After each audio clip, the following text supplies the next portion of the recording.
রাধে রাধে, হরে কৃষ্ণ বন্ধুরা, তোমাদের সকলকে জানাই কৃষ্ণময় শুভ সকাল। তো দেখো আমি ভোরবেলা উঠে পড়েছি। উঠেই আমি ঘরের কিছু কাজ ছিল সেগুলো সেরে স্নান সেরে নিয়েছি। স্নান সেরে নিয়ে এই যে চলে এসেছি আমার গোপুসোনার ঘরে।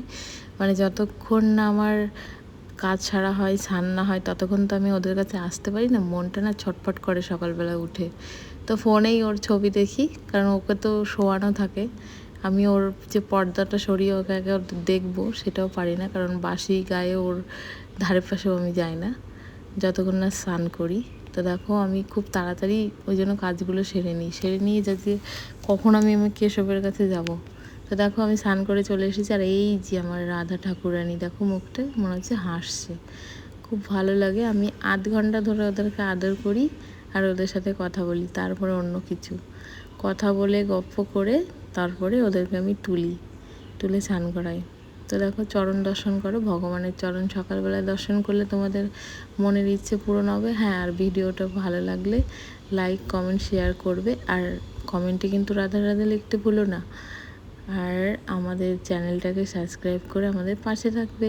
আর এই দেখো ওকে একটু মুখে এরকম করছি, মনে হচ্ছে ও হাসছে, কি সুন্দর লাগছে, কি মিষ্টি লাগছে মুখটা দেখো।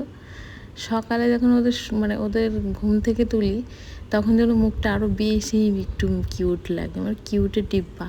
তো দেখো আদর খাওয়া হয়ে গেছে, এবার স্নান সেরে যে গা মুচুমুচু হচ্ছে, ওদিকে রাধা মাধবকেও স্নান করিয়ে দিয়েছি, গা মুচুমুচু করে দিচ্ছি। তারপরে আমি ভোগ বানাতে যাবো। তো দেখো ভোগের জন্য প্রথমেই আমি ভাজাটাকে বসিয়ে দিয়েছি। এখানে আমি ভেন্ডিটাকে ভেজে নেবো আগে, আর তারপরে এদিকে সবজিটা কেটে নিয়েছি, একটু সবজি বসিয়ে দিয়েছি।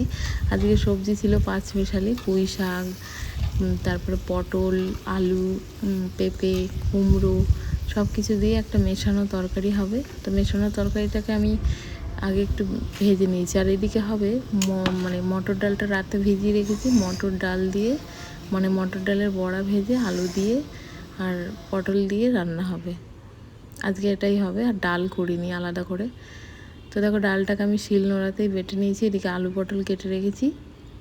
আর ডালের বড়াগুলো এইভাবে ভেজে নিতে হবে। ডালের বড়াগুলো তেল গরম করে আস্তে আস্তে এরকম ভেজে নিতে হবে, একে একে দিয়ে দেবো। গ্যাসটা জোরে থাকলে বড়াগুলো পুড়ে যাবে, ভেতরে কাঁচা থাকবে। ওই জন্য এই সময়টাই গ্যাসের ফ্লেমটাকে একদম লোতে রাখতে হবে।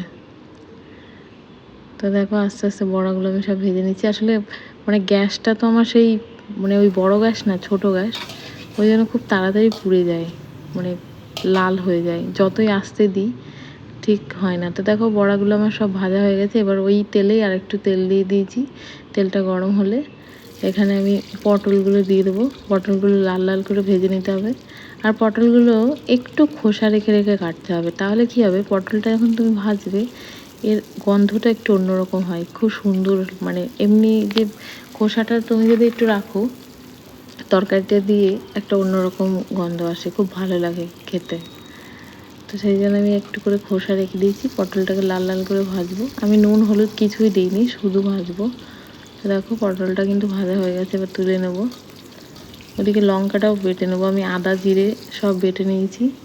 এবার ওই তেলেই আলুটাকেও ভেজে নিতে হবে। আমি কিন্তু নুন হলুদ কিছু দিইনি, পরে আমি দেবো। অনেকেই দেয় ভাজার সময়, তোমরা দিতেই পারো। দেখো আলু পটল বড়া সব ভেজে আমি তুলে রেখেছি। এবার ওই তেলেই আমি একটু গোটা লঙ্কা, তেজপাতা আর গোটা জিরে ফোড়ন দেবো। তার আগে একটু তেল দিয়ে নিলাম। তো দেখো এই যে তেজপাতা, গোটা শুকনো লঙ্কা, গোটা জিরে ফোড়ন দিয়ে নেব। নিয়ে এর মধ্যে এবার দিয়ে দেবো আদা বাটা, জিরে বাটা, আর দিয়ে দেবো লঙ্কা বাটা, কাঁচা লঙ্কা বাটা। আমি কাঁচা লঙ্কা ইউজ করি। আমি আসলে কী বলতো, খুব লাইট খাবার পছন্দ করি। আমি বেশি তেল ঝাল মশলা একদম খেতে পারি না, খেতে পারতাম, এখন পারি না। আমি ওই জন্য মনে করি যে একটু একটু মশলা, হালকা পাতলা রান্না আমার খুব ভালো লাগে, অল্প তেলে। আর বেশি কিছুই দিই না। তোমরা দিলে এখানে দিতে পারো জিরে গুঁড়ো, ধনে গুঁড়ো, তারপরে লাল লঙ্কা গুঁড়ো সবই দিতে পারো, তাতে তরকারিটা দেখতে আরও সুন্দর লাগে, খেতেও ভালো লাগে। কিন্তু আমি অত কিছু দেবো না, কারণ আমার ঠিক ভালো লাগে না। আমার এই সাদা মাছের রান্নাটাই ভালো লাগে। তোমরা চাইলে এর মধ্যে অ্যাড করতে পারো ওইগুলো। তো দেখো এবার মশলাটা যখন কষানো হয়ে যাবে, তেল ছেড়ে দেবে, আমি কিন্তু মশলার বাটিতে হওয়া জল দিয়েছিলাম। তো জলটা শুকিয়ে যখন দেখবে যে তেল ছেড়ে দিচ্ছে, তখন তুমি ওই মানে ভেজে রেখেছি যেগুলো, সেগুলো সব দিয়ে দিলাম। এবার ভালো করে নাড়াচাড়া করে একটু কষিয়ে নেব। কষিয়ে নিয়েই তবে জল দেবো।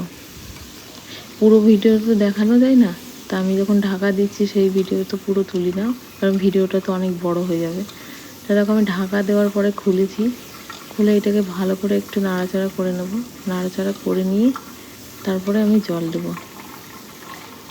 মশলা যত কষাবে জানবে তরকারি খেতে খুব ভালো হয়, মানে খেতে অসাধারণ হয়। কিন্তু মশলা যদি তুমি কম কষাও, তরকারিটা দিয়ে একটা কেমন গন্ধ বেরোবে, মানে কাঁচা মশলার একটা গন্ধ থেকেই যায়, তাই না? তো মশলা কষিয়ে অনেকটা টাইম দিয়ে রান্না করলে রান্নাটা খুব ভালো হয়, দেখতেও কিন্তু খুব সুন্দর হয়। তো দেখো তরকারিটা কিন্তু আমার প্রায় শেষের মধ্যে হয়েই গেছে। একটু ঝোল ঝোল রেখে দেবো, নইলে কিন্তু এই ইয়ে হয়ে যাবে, মানে এর মধ্যে যেহেতু বড়া দেওয়া আছে ঝোলটা টেনে নেবে। আর লাস্টে একটু ঘি গরম মশলা দিয়ে নামিয়ে নিতে হবে। তো আমি ঘি দিয়েছি, এবার গরম মশলা গুঁড়ো দিয়ে দেবো, ব্যাস তাহলে রেডি। এবার গ্যাসটাকে অফ করে দিতে হবে, দিয়ে একটু 10 মিনিট মতো ঢাকা দিয়ে রেখে দেবে। তো দেখো তরকারি কিন্তু আমার রেডি। আর এই ঝোলটাও থাকবে না, মানে কিছুক্ষণ পরে এই ঝোলটাও শুকিয়ে যাবে।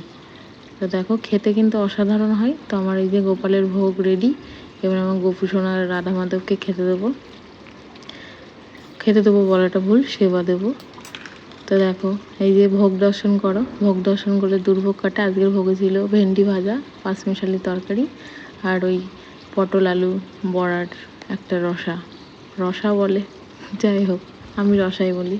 আর এই যে আমার সোনাদের দর্শন করে নাও, সব স্নান করে নিয়েছে, স্নান করে এই যে স্নান করে সাজুকাজু করে এবার খাবে, মানে সেবা করবে। তো দেখো তুলসী পাতা ফুল দিয়ে আমি একটু সাজিয়ে নেবো, এরপরে আমি পুজোয় বসবো। ভিডিওটা যদি ভালো লাগে শেয়ার করবে, লাইক করবে, কমেন্ট করবে। কমেন্টে কিন্তু রাধে রাধে অবশ্যই লিখবে। তো আজকের ভিডিওটা আমি এখানেই শেষ করব, কারণ আমি তো এখন পুজোয় বসবো, গীতা পড়বো। তো ভিডিও তখন কি করে করব, তো সেই জন্য ভিডিওটা এখানেই শেষ করতে হবে। ফুল দিয়ে সাজিয়ে নিচ্ছি। দেখো আজকে বেশি ফুল নেই, অল্পই ফুল আছে। দেখা হচ্ছে পরের ভিডিওতে। রাধে রাধে।